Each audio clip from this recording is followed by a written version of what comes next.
खली जी को या उनके परिवार को अगर किसी से शिकायत होनी चाहिए या उनको अगर किसी पे मुकदमा करना चाहिए तो 2013 में वो व्यक्ति हैं जिन्होंने उनको गलत दिखा के जमीन बेची है। लेकिन अगर उनका किसी पे दावा बनता है तो उन व्यक्तियों पे बनता है जिन्होंने ये जो जमीन उनको बेची है। क्या अपने पिताजी को पैसे उन्होंने दिए थे?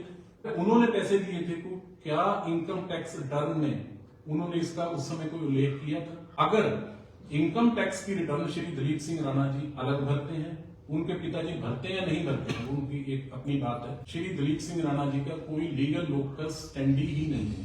जो मैंने सुना प्रेस कॉन्फ्रेंस में बार बार मेरा मेरा मेरा मेरा बोलते हैं, वो ये बोले मेरे पिताजी की जमीन है, मेरे पिताजी इस बात को समझा नहीं पा रहे हैं। ये खाता नंबर 6 में शेयर होल्डर ही नहीं थे और खाता नंबर 6 बड़ा हुआ सन 60 से पहले का। जब कानूनी रूप से कुछ नहीं कर पाए तो उन्होंने फिर ये दोषारोपण शुरू किया। तहसीलदार पोंटा साहब, जिनका मेरा ये मानना है सिर्फ इतना कसूर था कि उन्होंने इनके ग्रीवेंसेस सुनने के लिए इनको ऑफिस में बिठा लिया। वो जिलाधीश से मिले, हर प्रकार के आरोप लगाए, मनगढ़ंत आरोप लगाए, बेबुनियाद।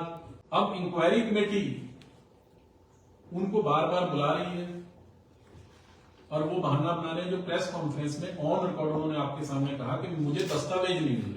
वैसे तो उनको जो दस्तावेज मांगे हमारे पास सारी प्रतिलिपि है, आपके माध्यम से हम देने को तैयार है। अब उनके वकील साहब की बात भी बड़ी हास्यास्पद है। जब आपके पास रिकॉर्ड ही नहीं है तो आपको कैसे पता कौन ठीक है और कौन गलत है? जिन्होंने जमीन दिखाई कोई मालिक थे किसी जमीन के और उनको भ्रमित करके, अगर वो भ्रमित हुए हैं, अगर उनको शुरू से सच्चाई पता थी वो जाने।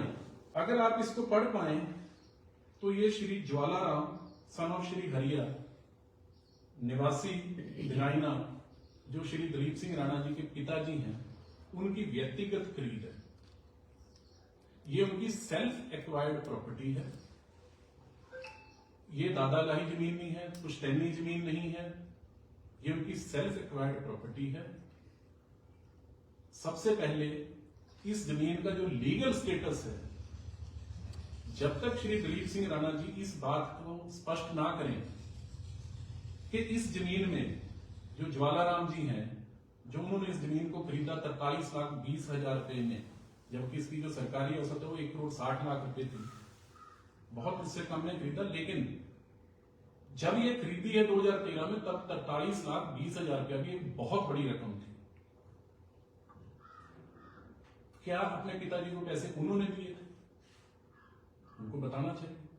अगर उन्होंने पैसे दिए थे तो क्या इनकम टैक्स रिटर्न में उन्होंने इसका उस समय कोई उल्लेख किया था? तभी उनका इस जमीन पे या इस पे बात करने का कोई लीगल तौर पे कोई हक बनता है। और क्या उनके पिताजी, वो और उनके भाई या परिवार के लोग हिंदू अनडिवाइडेड फैमिली HUF में एक इनकम टैक्स की रिटर्न भरते हैं? अगर इनकम टैक्स की रिटर्न श्री दिलीप सिंह राणा जी अलग भरते हैं, उनके पिताजी भरते हैं या नहीं भरते हैं, उनकी एक अपनी बात है। तो ये जमीनी विवाद में जो भी है, श्री दिलीप सिंह राणा जी का कोई लीगल लोकस स्टैंडी ही नहीं है। वो इसमें एक थर्ड पार्टी, थर्ड एंटिटी है। हाँ, या वो ये बोले, क्योंकि उन्होंने, जो मैंने सुना प्रेस कॉन्फ्रेंस में, बार बार मेरा मेरा मेरा मेरा बोलते हैं। वो ये बोले मेरे पिताजी की जमीन है, मेरे पिताजी इस बात को समझा नहीं पा रहे हैं, या मेरे पिताजी किसी मामले में सक्षम नहीं, और मैं उनका पुत्र होने के नाते मैं उनका पक्ष रख रहा हूं। लेकिन वो तो पूरा का पूरा इसका जो एक इस केस को जिस तरह से अपना बना के बैठे हैं वो लीगल तौर पे गलत है। लेकिन हम इस बात में भी नहीं जाते। जो उन्होंने दूर से जो सेल डीड दिखाई है, जो 2013 की ये जो सेल डीड है, ये सेल डीड में आप सबके सामने है। आप इसमें खाता नंबर पढ़ें क्या? इसमें जो खाता नंबर है वो 8/12 है। खसरा नंबर 176/165/130 है। खाता नंबर 8।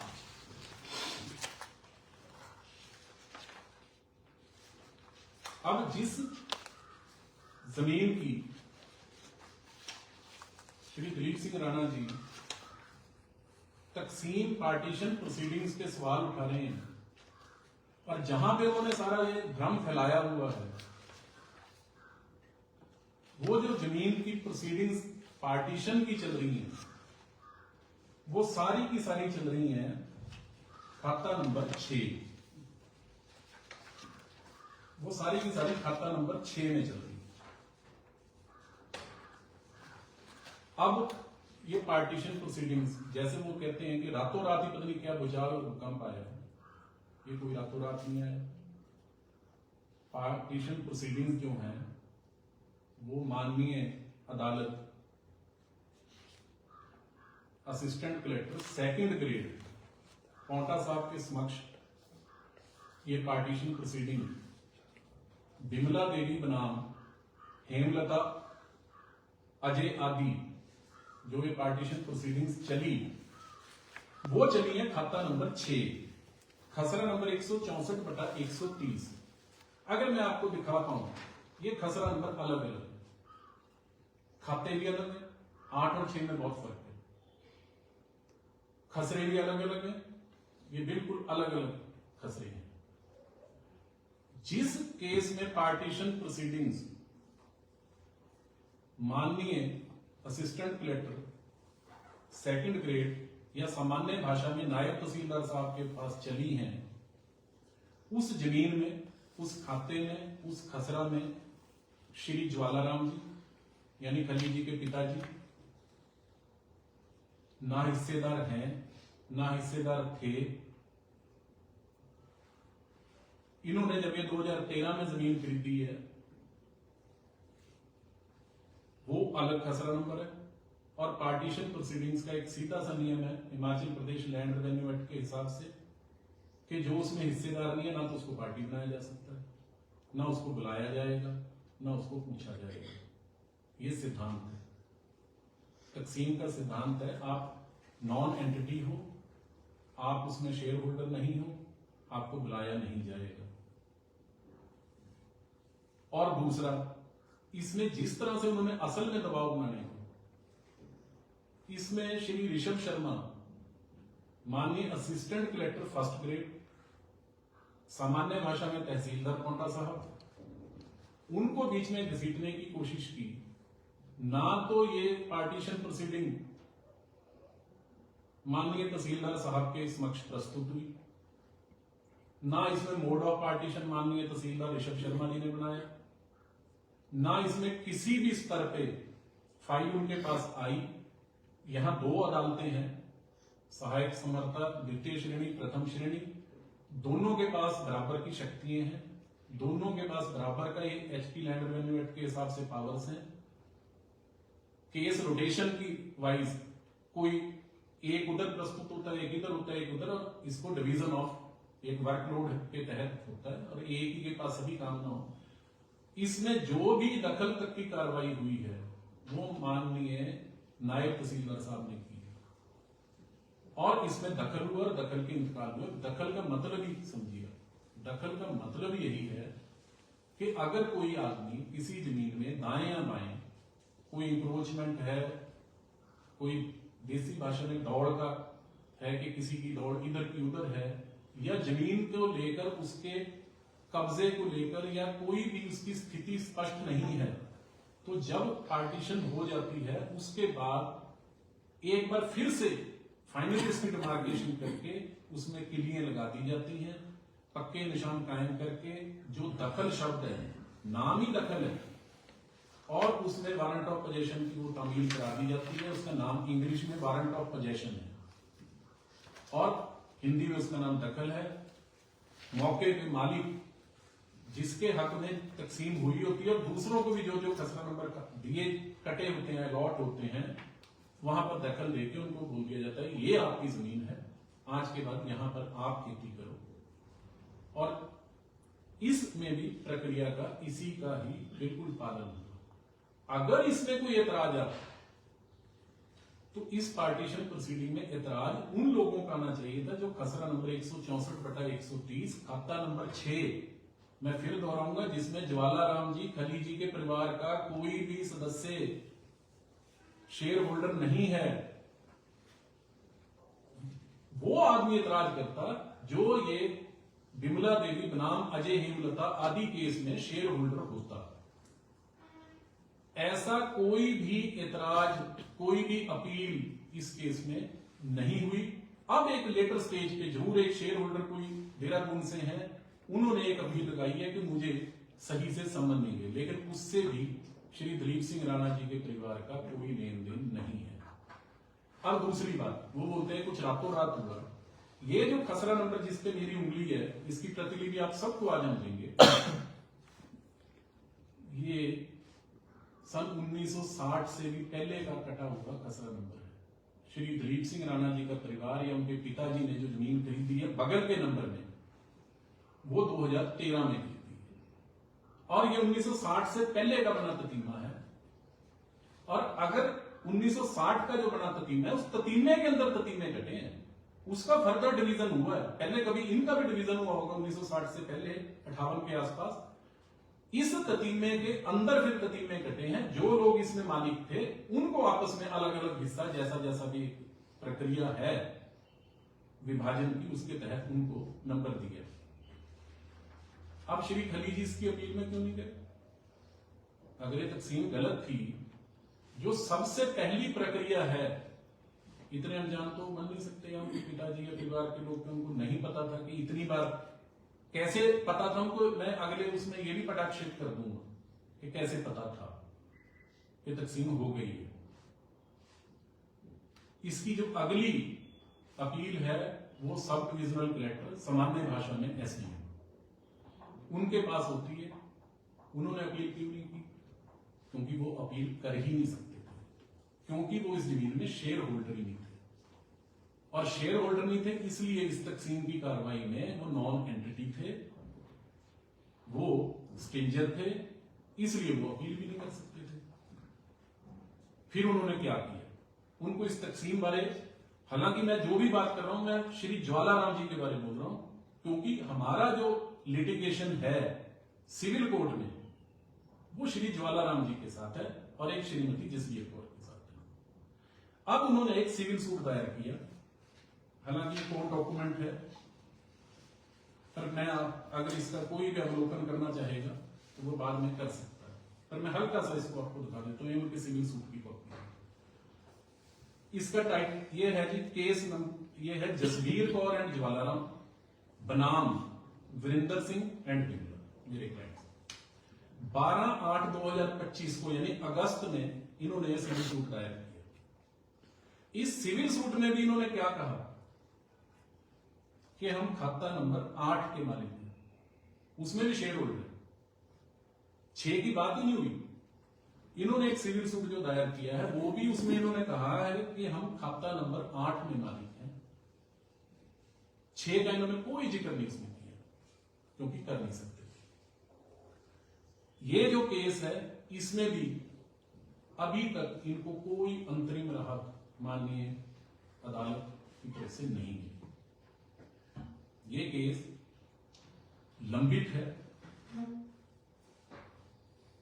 बाकी इस केस के बारे में इससे ज्यादा मैं ऑन रिकॉर्ड, क्योंकि माननीय अदालत के समक्ष है, इसमें अभी तक एक रत्ती भर भी अंतरिम राहत श्री ज्वालाराम जी को या जसबीर कौर जी को नहीं मिली। फिर एक प्रेस कॉन्फ्रेंस में एक महिला थी, उनके पति के द्वारा मनजीत सिंह बनाम अविनाश कुमार, यानी जिनसे ये जमीन की खरीद मेरे क्लाइंट्स ने की है, और श्री वीरेंद्र जी के खिलाफ एक दूसरा सिविल सूट होता है 30/10/2025 को। मैं इतने कहूंगा, वैसे तो उसमें बड़ी विक्रम बेताल की स्टोरी है। ये केस नंबर है 35/2025, डेक्लेरेटरी सूट है। इसमें भी अभी तक कोई अंतरिम राहत माननीय अदालत की तरफ से इनको नहीं मिली। इन केसों का मैंने जिक्र किस लिए किया? इसका मतलब उसमें जो कुछ लिखा हुआ है तकसीम से रिलेटेड हर कार्रवाई का इनको समय समय पे सब कुछ पता था, लेकिन ये इसमें कोई कानूनी तौर पे कुछ नहीं कर सकते थे, क्योंकि ये खाता नंबर 6 में शेयर होल्डर ही नहीं थे, और खाता नंबर 6 बना हुआ सन 60 से पहले का। और उस समय तक मुझे नहीं पता कि खलीजी का जन्म हुआ था या वो किस आयु वर्ग में थे। तो जो इतना पुराना खसरा नंबर है जिसमें वो शेयर होल्डर ही नहीं थे। जब कानूनी रूप से कुछ नहीं कर पाए तो उन्होंने फिर ये दोषारोपण शुरू किया। और सबसे आसान टारगेट था इसमें तहसीलदार पोंटा साहब, जिनका मेरा ये मानना है सिर्फ इतना कसूर था कि उन्होंने इनके ग्रीवेंसेस सुनने के लिए इनको ऑफिस में बिठा लिया। मेरा ये मानना है कि उनको जैसे ही वो गए थे उसी समय कहना चाहिए था कि जब ये मसला ही नायब तहसीलदार साहब के पास है, केस नायब तहसीलदार साहब की अदालत में चला, मोड ऑफ पार्टीशन उन्होंने बनाए, instrument of partition final partition उन्होंने की, निशानदेही उनके द्वारा हुई, दखल की प्रक्रिया नायब तहसीलदार द्वारा हुई, तो आप उन्हीं से मिलिए। और यहीं उन्होंने ये दोषारोपण की शुरुआत की। अब इसके बाद वो जिलाधीश से मिले, हर प्रकार के आरोप लगाए, मनगढ़ंत आरोप लगाए, बेबुनियाद, जिनका कोई लीगल बेसिस ही नहीं है। और उन्होंने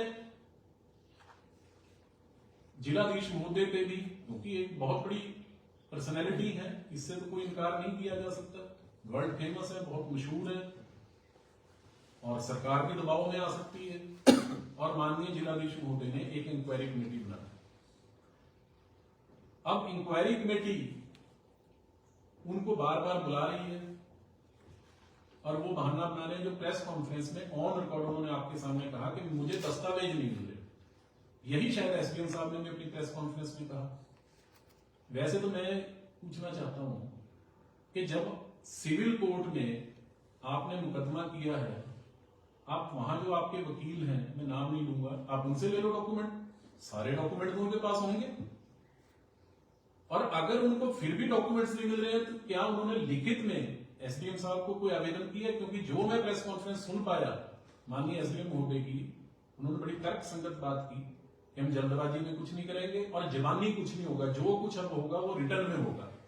क्या उन्होंने कोई एप्लीकेशन रिटर्न में कोई फहरिस्त बना के दी है कि हमें ये डॉक्यूमेंट है जो रिकॉर्ड रूम से, रेवेन्यू डिपार्टमेंट के या पटवार खाने से नहीं मिल रहे हैं? वैसे उनकी मैं जानकारी के लिए बता दूं कि कागजों के भी 3 सेट होते हैं, पड़त पटवार, पड़त सरकार और तीसरा नाम होता है डिस्ट्रिक्ट रेवेन्यू अफसर के रिकॉर्ड रूम में। अगर पटवार खाने का रिकॉर्ड एसडीएम साहब ने इंक्वायरी रिपोर्ट में तलब कर भी लिया हो, मुझे नहीं पता तलब किया कि नहीं किया, कर भी लिया हो, रिकॉर्ड रूम का रिकॉर्ड रूम में ही है।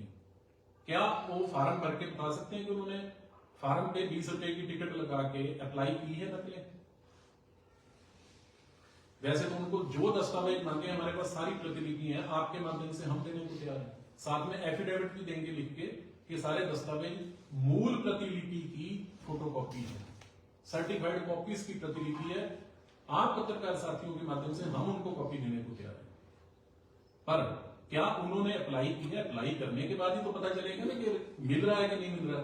उन्होंने अप्लाई किस तारीख को किया? 2 दिन पहले उन्होंने पत्रकार वार्ता में बोला मुझे रिकॉर्ड नहीं मिल रहा। उनके वकील साहब ने भी बोला। अब उनके वकील साहब की बात भी बड़ी हास्यास्पद है। जब आपके पास रिकॉर्ड ही नहीं है तो आपको कैसे पता कौन ठीक है और कौन गलत है? जैसे तो उन्होंने वकील साहब को बोलने के लिए, लेकिन अगर कोई दस्तावेज है ही नहीं वकील साहब के पास तो उन्होंने अवलोकन कौन से दस्तावेज का किया? कैसे पता चला कौन सही है और कौन गलत है? ऐसे एक वहां कोई रिटायर्ड कानूनगो साहब बैठे थे, वैसे तो सभी उस दिन काला कोट पहन के बैठ गए।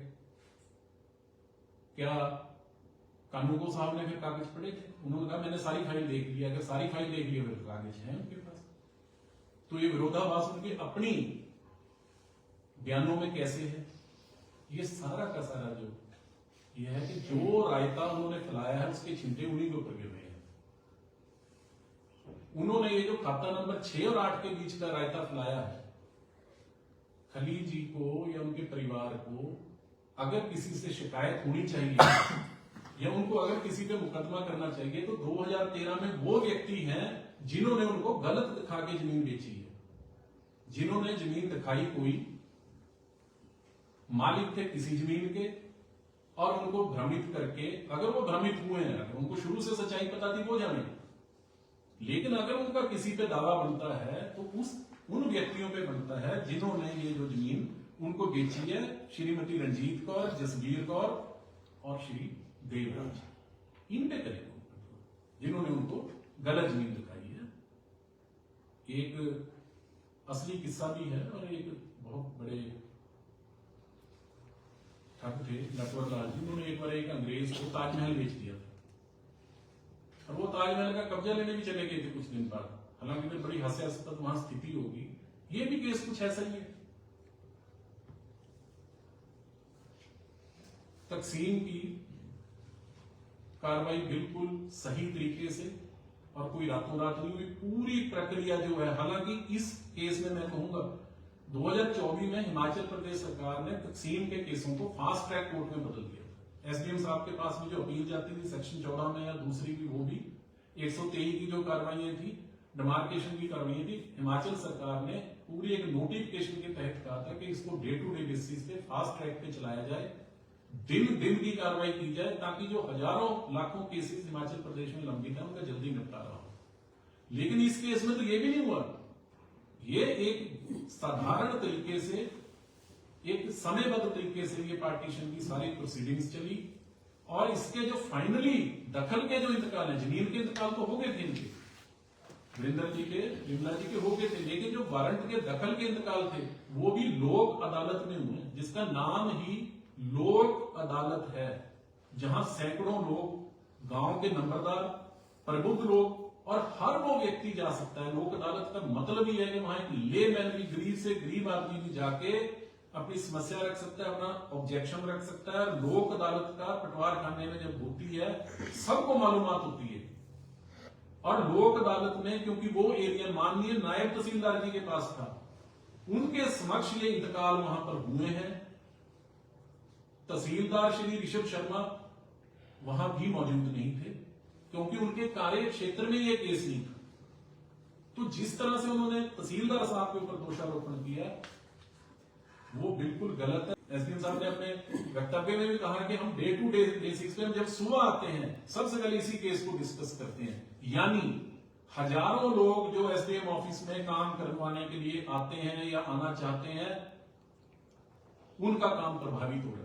अब एक समयबद्ध तरीके से श्री दिलीप राणा जी या श्री ज्वालाराम जी या उनके भाई यशपाल जी, उनको वैसे तो इसमें ज्वालाराम जी को जाएगा, जो भी पत्राचार होगा वो ज्वालाराम जी के साथ होगा। ठीक है, उनके पुत्र उनकी मदद कर सकते हैं, उसमें किसी को कोई एतराज नहीं। समयबद्ध तरीके से वो अपना जो एतराज है, जो उनके पास दस्तावेज है, जो भी उनका पक्ष है वो प्रस्तुत करें, ताकि इस मामले में इंक्वायरी कमेटी की जो एक उचित रिपोर्ट है वो आ सके। और उस रिपोर्ट के आने का हमको भी बड़ी बेसब्री से इंतजार है, ताकि न्याय की जीत हो, सच्चाई की जीत हो और जो सच है लोगों के सामने आए और जो गरीब हजारों लोगों के कार्य तहसील में और एसडीएम कार्यालय में प्रभावित हुए हैं वो दोबारा सुचारू रूप से चल पाए। अंत में इस कम से कम पार्टीशन या लीगल पक्ष में मैं इतना कहूंगा, इसमें चाहे तहसीलदार साहब, चाहे नायब तहसीलदार साहब, आने वाले तहसीलदार साहब, इस जमीन का जब भी कभी पार्टीशन होता, इसमें तब भी श्री ज्वालाराम जी को कभी न बुलाया जाता, क्योंकि वो इसमें शेयर होल्डर ही नहीं। अब इसका एक दूसरा इस केस का व्यक्तिगत पक्ष भी है। श्री दिलीप सिंह राणा जी आप सबसे मुखातिब थे 2 दिन पहले, उन्होंने मेरे क्लाइंट श्री वीरेंद्र सिंह के बारे में एक बहुत अपमानजनक तरीके से बोला। ये रिटायर्ड एनएसजे कमांडो है, 30-40 हजार रुपए जितनी भी इनकी पेंशन होगी, पेंशन है, कि ये अहाते में काम करते थे। इससे कोई इनकार नहीं कर सकता, रिकॉर्ड आज भी पब्लिक है। भाषा में भी तू था कि वो तो अहाते में काम करता था। जब उनके अगल बगल के लोग नहीं बोल रहे थे, उन्होंने जबरदस्ती बोला, बोलो बोलो, हाथ खड़े करो।